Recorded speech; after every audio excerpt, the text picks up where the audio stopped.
Pozdrav YouTube, evo dragi gledatelji, danas imamo jedan predivan unbox, a to je ovaj Nexus 7 od Asusa, kojeg evo sponzorira, ajmo reći, Google.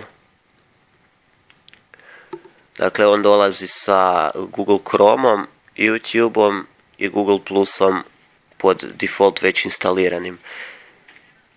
Dakle, evo, paket je baš lijepi, slika kao brojki 7,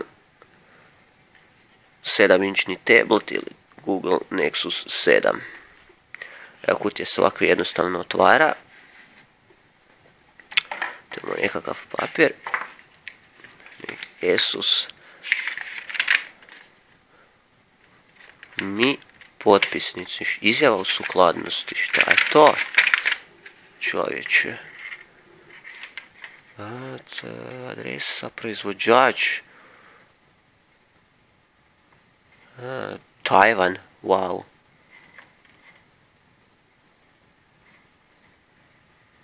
Smjernice neke. Ma nebitno.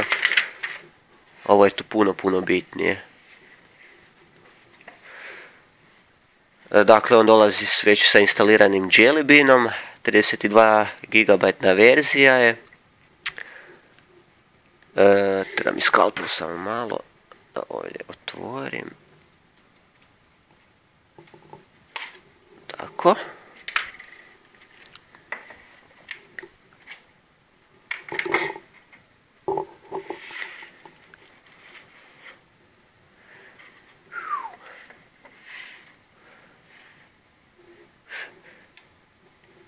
Kako da ga izvadim samo malo.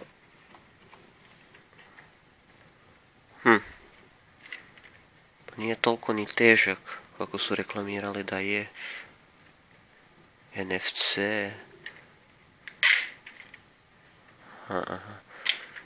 Znači jednostavno se folija makne.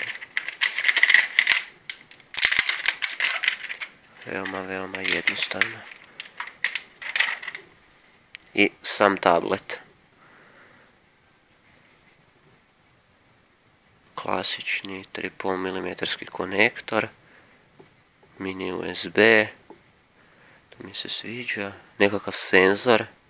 Nisam siguran za šta služi točno.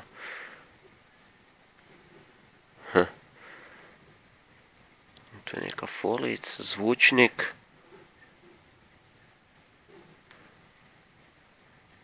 Zanimljivo. Samo to tu. Tako.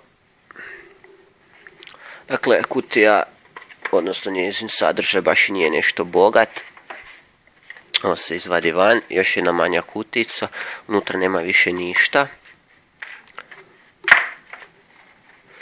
I unutra, naravno, nalazi se glupi papiri sa kojekakvim manualima, vodič za brzi početak rada, vodič za brzi početak, quick start guide, bla, nebitno. I ono najbitnije, punjač i moram priznati da je to sve. Evo, europski standardni punjač i USB kabel. To je sve. Ništa, čujemo se kasnije. Bok.